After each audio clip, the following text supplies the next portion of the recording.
Hey guys, this is Jesse at Family Tree Nursery in Kansas City, and today we're going to talk about perennials. We're going to talk about some of our favorites for summer performance and some of their key elements that make them awesome, whether it be the bloom, the fragrance, the ease of care. But ultimately, you know, everybody has a different opinion on perennials. I have things that are my favorites, and you probably have things that you love in the perennial garden as well. And I may not cover them, but you know what? We would love to hear your comments below in the comments section and things that you think are awesome and why you think they're awesome, because I probably won't cover some of your favorites. A couple things I want to show you before we walk through that though. One is we have our fresh Perennial Catalog that you can pick up in store for free. We also have this on our website virtually if you want to look at it on there. But this is a great resource for perennials, and especially when you're in the Midwest talking about gardening. So the catalog goes through different shade perennials and also sun perennials. There's also a key at the front that talks about things that are going to attract pollinators, things that are going to be deer resistant, things that are going to be drought tolerant. There's going to be little tips and tricks on how to prune things back and how to deadhead and how to make your perennials really thrive in your garden.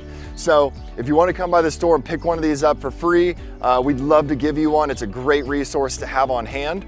A couple other things I'd like to talk about with perennials. You know, to be successful in gardening, it's about doing the right things for the plants. You know, you can just stick a plant in the ground and a lot of times it'll do great, but there's some little things you can do to even more set yourself up for success. And that's ultimately our aim. We want you to be successful in your gardening. And so first it starts with soil.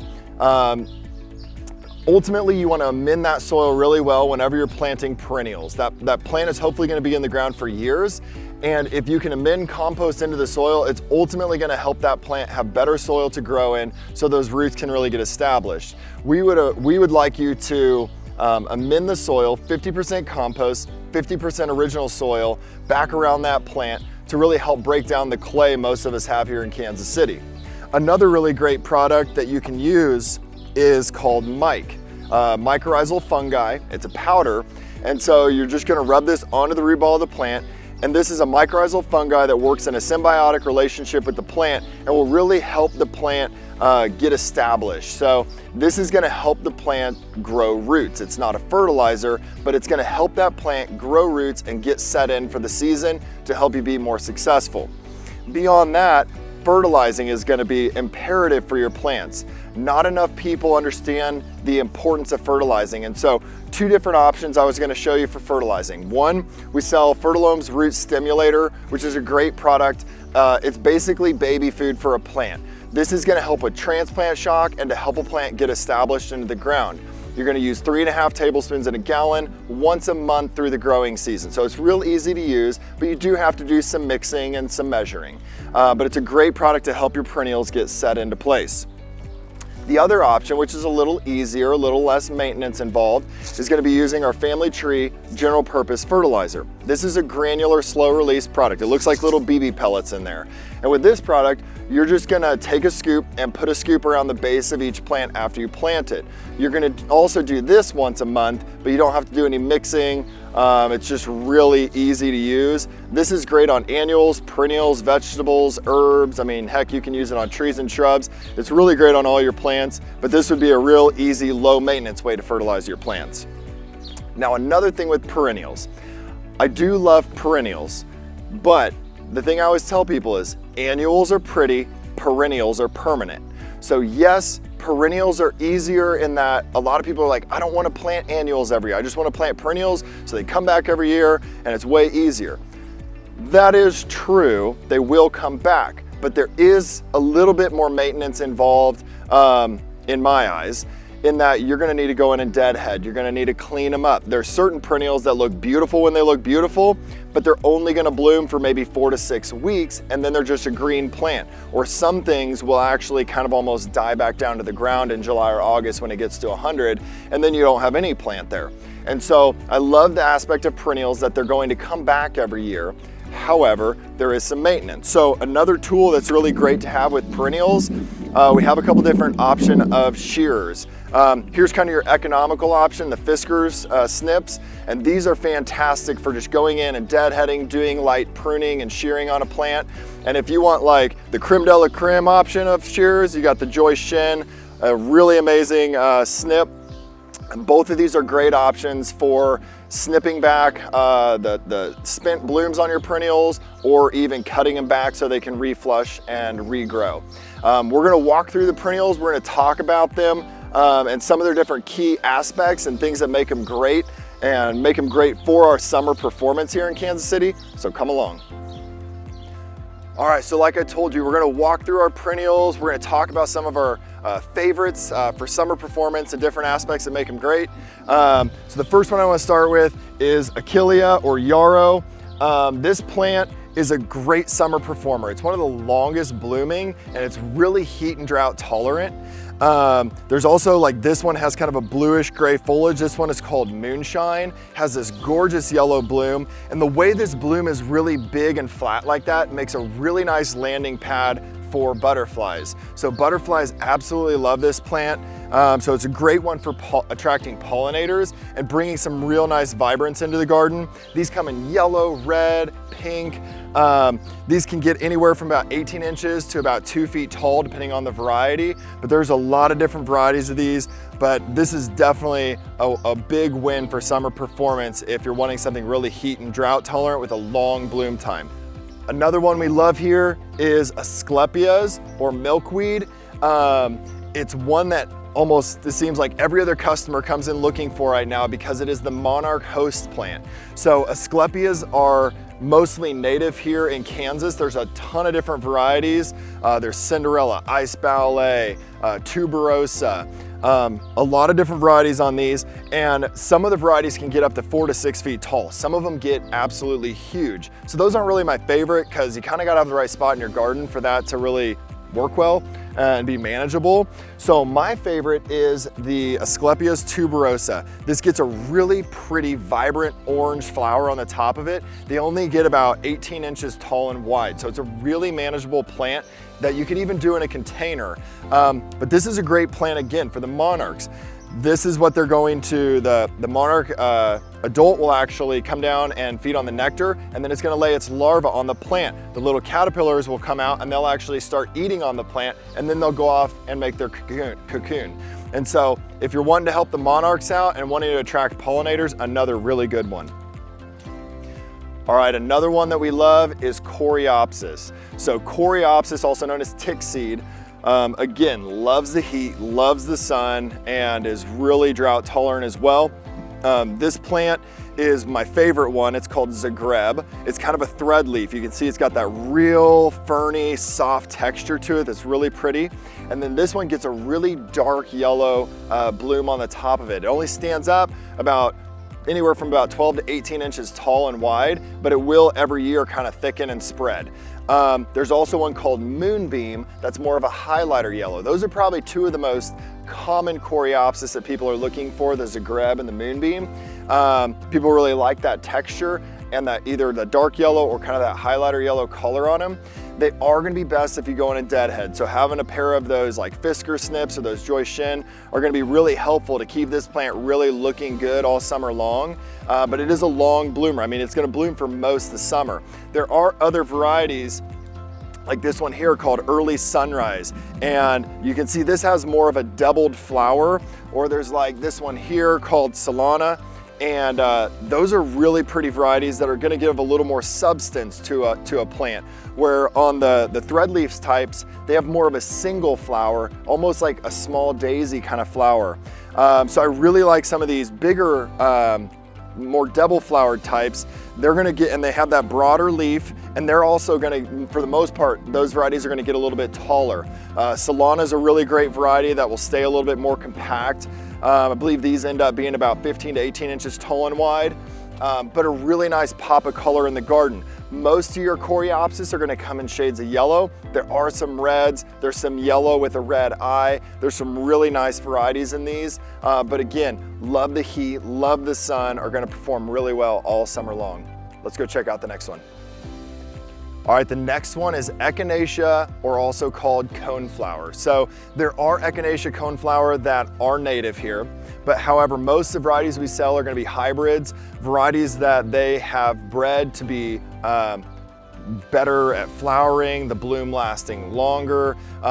Two of my favorites that we do are called Powwow Wildberry and Powwow White.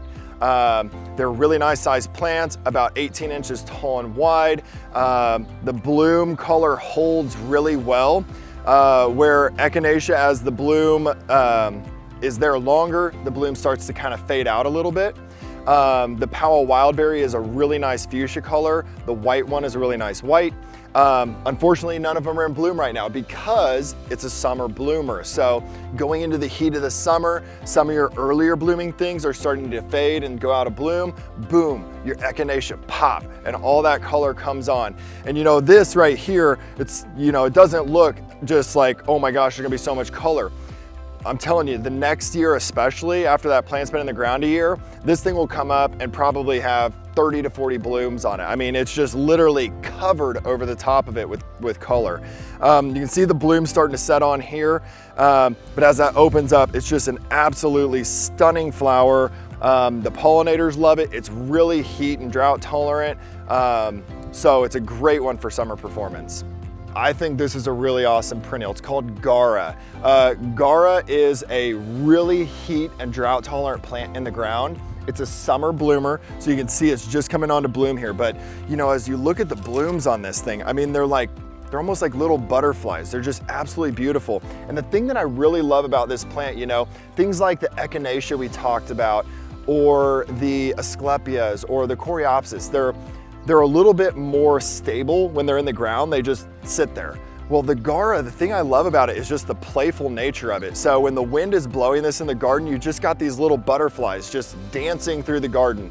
And I know that seems kind of ridiculous to talk about, but the reality is when you're talking about arranging a garden, you have to think about different aspects that make a garden beautiful. And there's flower color, there's texture, but there's also the playful nature of plants where maybe they have more movement or sound, the way the leaves, you know, ruffle together make a sound. There's different aspects that make a plant awesome. And so I love this one for just the playful nature of it. But again, it is a heat and drought tolerant plant, performs amazing all summer long. You can see this one has white with a little bit of blush pink in it. These get anywhere from about 18 inches to 3 foot tall, depending on the variety. You can see this one here has more of a pink flower with a little bit of burgundy in the foliage, which is really pretty. You know, anytime we can be bringing in plants that aren't just green, help bring some contrast into the garden and break up the monotony of a green garden. So I love the burgundy foliage on it with the pink bloom. But again, Guara is a really great summer performer. If you've never tried one, I'd really encourage you to put one in. I think you'll love it. All right, another one that I love for summer performance and summer color is gonna be your hardy hibiscus. So this one here is probably one of my favorites. It's called Midnight Marvel. It has this kind of burgundy foliage with a really dark red flower on it that's just stunning. The thing about the hardy hibiscus is it's one of the last things to wake up in your landscape. So a lot of times people come in the early spring, April, early May, and they're like, man, I don't think my hibiscus made it. The reality is it's probably not even gonna wake up in your yard until the latter part of May or early June. So you gotta be patient with it. It's gonna die all the way down to the ground and come back up. You'll have big fat trunks almost on this thing by the end of the season. So it looks like this substantial almost shrub in the yard. And a lot of people will come in and go, oh my gosh, it died. There's no green on the stem. The reality is though, it's gonna come back from the ground and it's gonna grow fast and get huge once it gets hot. So be patient with it.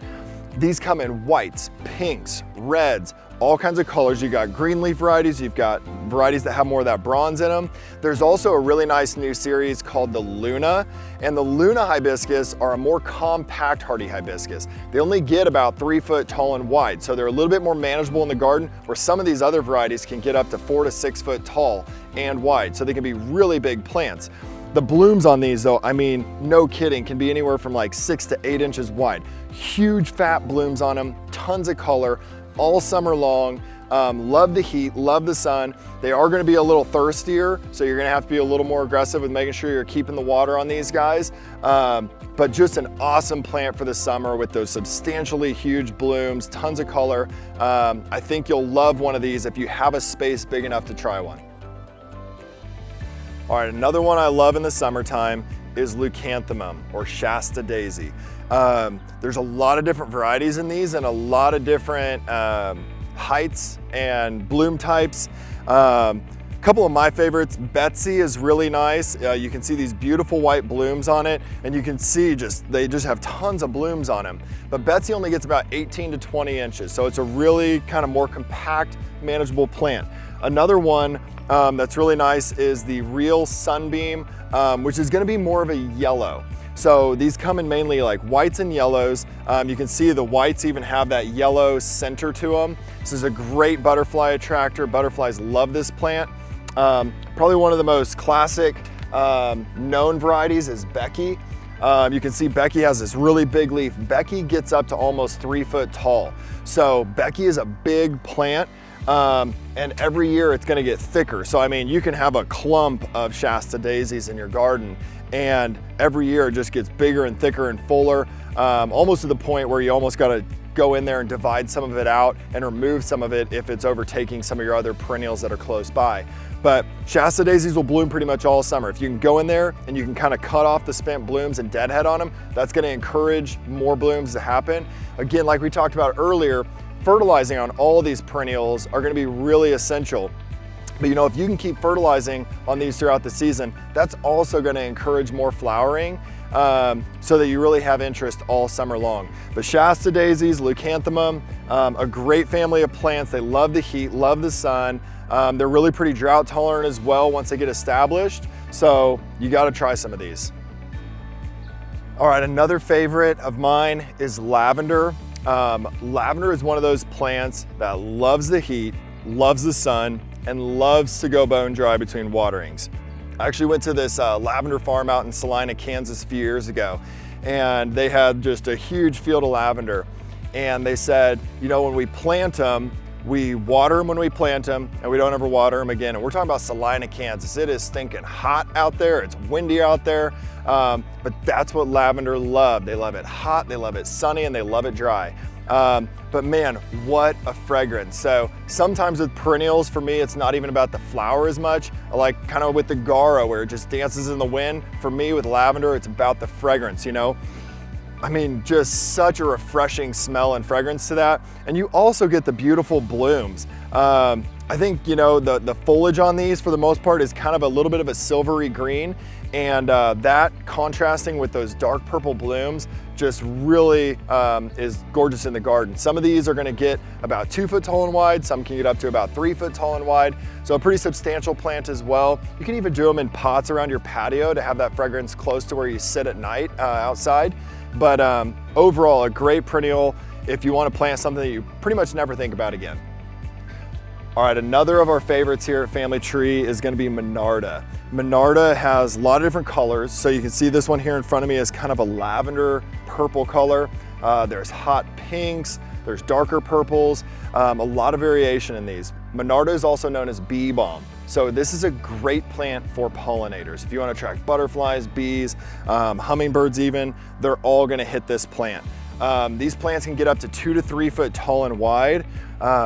You can see just such a vibrant bloom on these guys. Great summer performer. It's gonna bloom during the summer, and it's just gonna be covered in blooms. So the plants get up 2 to 3 tall, and about 1.5 to 2 foot wide. And again, every year with most of your perennials, they're gonna thicken and spread at the base. So this year, maybe it's this big, and next year it's gonna be this big, and then this big.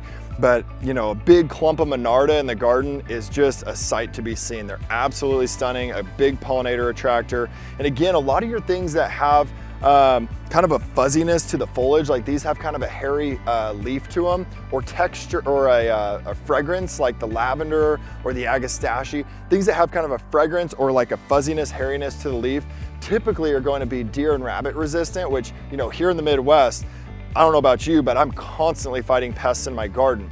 Deer want to eat all my plants, rabbits want to eat all my plants, and all my hard labor goes to nothing when that happens, and it's so frustrating.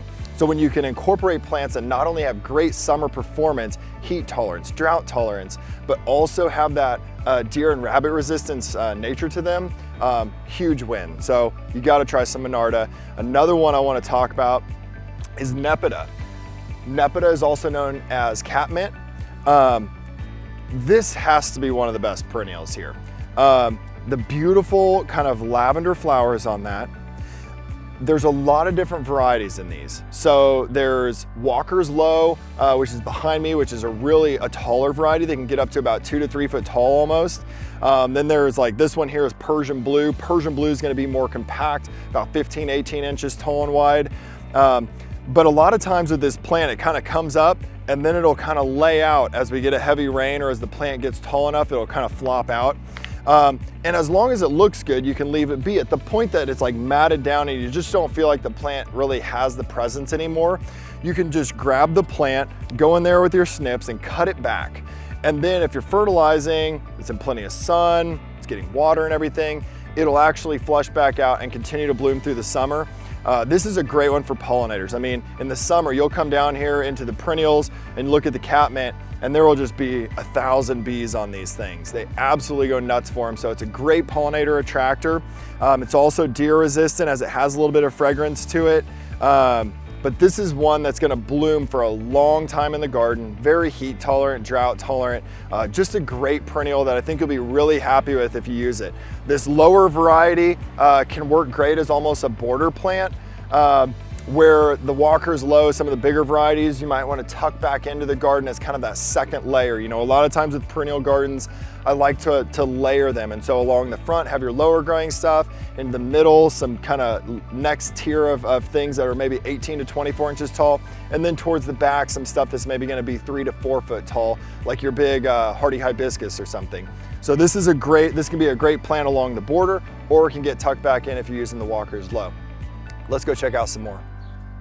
All right, another great one is Penstemon. Penstemon is also known as Beardtongue.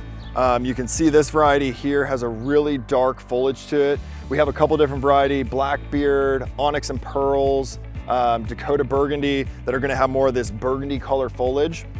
There's also some varieties that are gonna be more of a green leaf variety. They're gonna have, you know, the vibrant pink, the purple. There's even a blue one that we have. But Penstemon is a great plant in the garden. It loves the heat, loves the sun. Typically this isn't one that's gonna do a whole lot of reblooming though, so you've got about a good 6 weeks to enjoy the flowering on this plant. The dark leaf varieties are ultimately gonna be bigger varieties, up to about 3 foot tall. But even when they're not in bloom, at least you have some really nice interest with that dark burgundy foliage. It's a great attractor for hummingbirds. Hummingbirds love these. And ultimately it does really well in our hot, dry summers. All right, another one that I love for summer performance is gonna be Perovskia, commonly known as Russian sage. This plant does have some fragrance to it. It has a really pretty kind of lavender looking flower on top. You'll see this a lot of times, like here in town, when you're driving down a street, you'll see in the landscape beds down the middle of the street, you'll see this plant because it loves the heat, loves the sun, and it really doesn't mind being dry. So this is a really great one for an area that might be getting neglected. We have a handful of different varieties. So your common Russian sage can get up to about 4 feet tall and wide. So it's almost like a shrub. Now it does come back from the ground every year, so it's not something that is, you know, a shrub actually. But it almost looks that way by the end of the summer because it's a huge presence in the garden. Great for pollinators. It is deer and rabbit resistant, so this is one again that you can plant if you're dealing with that. But ultimately loves to be hot, doesn't mind being dry. Blooms all summer long. That's why it's not blooming yet, because it likes it really hot. This is another one of those that's gonna wake up really late in the garden. So sometimes people again come in, oh, my Russian sage didn't make it, and we're in April. And you know, I always encourage them, like, give it till the end of May, because it's one of those that until the ground temperature really warms up, you're not gonna see this plant start emerging. So be patient with it, but when this thing blooms, you're absolutely gonna love it. It's got that kind of silvery green foliage with those lavender flowers on it. Just a really awesome perennial for our summertime. I can't talk about favorite summer performing perennials without talking about Salvia. Salvia is such a good summer performer. It attracts hummingbirds and other pollinators. It blooms all summer. A lot of people with Salvia though struggle because it comes up and it looks beautiful, and then we get a good rainstorm and then it like flops out. The thing with salvia is it's so stinking easy. You just cut it off about 8 inches from the ground. You can go back and give it a really solid haircut and throw some fertilizer on it, and it's just gonna flush back out and continue to bloom throughout the summer. So salvias come in a lot of colors. You've got blue marble that has that really pretty bluish purple flower on it. And then there's also rose marble, which is gonna be more of a pink, kind of magenta color.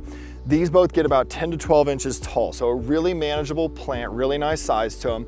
And some of the shorter ones are gonna be a little less likely to come up and flop as some of the taller varieties. One of my favorites is this Caradonna. You can see on the Caradonna, it's a little bit darker purple flower, but it also is a little skinnier flower, so it just has a different presence than like that big fat flower. I mean, that's a little bit more noticeable, but I really like how this one is, and you can see it has a little bit of that playful nature to it where it can kind of dance in the wind. It's got those dark stems on it. Caradonna is gonna get a little taller though. This is gonna get between 2 and 3 foot tall. So this is a much bigger plant than the blue marble or the rose marble, but ultimately, salvia love the heat, they love the sun, they don't mind drying out between waterings. They're very hardy here. So it's very likely this is gonna come back year after year after year and do exactly what it's supposed to and not be super finicky. So if you haven't put salvia in your garden, I'd highly encourage you to get one of these in there somewhere. There are annual salvia though, so don't be confused if you're shopping at your local garden center or you're here at Family Tree. Make sure that you're looking at the right kind of salvia, because there's a ton of annual salvias that will not winter over and come back. So it's really important to make sure if you're wanting a perennial that you get the right variety. All right, so here we're looking at sedums, or also known as stonecrops, also called live forevers. Now, if you are one of those people that's like, man, I have such a brown thumb, I'm horrible at gardening, I don't have time to garden, so I need to put stuff in there that like I can just plant and never think about again. The cool thing about the sedums is there's upright sedum and there's ground cover sedum. The ground covers are really nice if you need to cover an area and plant something, you know, that can take the heat, take the sun. Maybe it's away from the house where you have a hard time watering it. The reason they're called live forevers is because you can't hardly screw this plant up. The only way you're gonna kill this plant is if you just love it too much. So if you're one of those people that is a little too lovey and you tend to go out and you wanna give everybody a little bit of happy and throw some water on everybody, this may not be the plant for you. This one wants to be hot, sunny, and dry. It prefers a dry environment. And so it's got a real succulent type foliage, so it holds a lot of moisture in the leaves. The upright varieties are really great though, and I love them because they're actually a late summer going into fall bloomer. And so although all summer you've just got this green plant, you know, a lot of people are familiar with like more of the green leaf varieties. There are some really pretty burgundy, which to me, if I'm gonna plant one of these, I would prefer to go with a burgundy or something variegated, so I have interest through the summer, because again, they're not gonna bloom till late summer or fall, you know, as opposed to just a green plant out in the landscape. However, when these bloom, the blooms are really vibrant and the blooms sit up on top of the plant and they're really flat. And so when all your butterflies are migrating south for the winter, this is an awesome plant to have in your garden to attract some of those butterflies and help them as they're moving south for the winter time. And so if you want to help out the butterflies and you want a pop of color and interest late summer going into fall when some of your other perennials are getting tired, this is a great way to go. And again, it's a plant that you can plant and pretty much never think about, and it's gonna perform well. So again, if you kind of got a brown thumb, don't feel like you're great with watering and taking care of plants, definitely consider putting some of these in your garden this year. Okay, the last one I'm gonna talk about for sun-loving, heat-tolerant, great summer performing perennials is Veronica. Veronica has these beautiful little spires that stick up like this. Just a really fun texture to them. They feel pretty cool.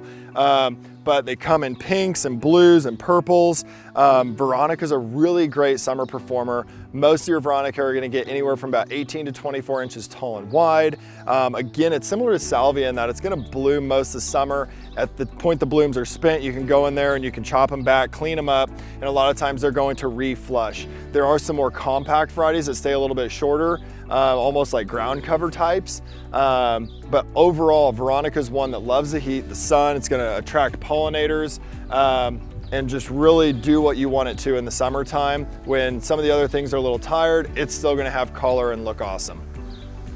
All right, so that's a wrap on some of our favorite sun-loving, heat-tolerant, great summer-performing perennials that we sell here. Again, we would love for you to leave some comments below so we can have some conversation and hear some of your tips and tricks and ways that you keep your perennials looking awesome all summer long. So don't hesitate to put some comments below, or honestly, come into the store, any one of our 3 locations, Overland Park, Shawnee, or Liberty. We would love to have you come in. We'd love to talk through your gardens and what's worked for you, or if you got more questions on some of the plants we talked about today, we'd love to show you those and talk you through how to help you be successful in your gardening. So we'd love for you to come into the stores and visit us or leave comments below. Check us out on familytreenursery.com or one of our accounts on Instagram, Facebook. We'd love to connect with you there as well. So hope you have an awesome day. Thanks for spending your time with us, and great luck in your gardening this year.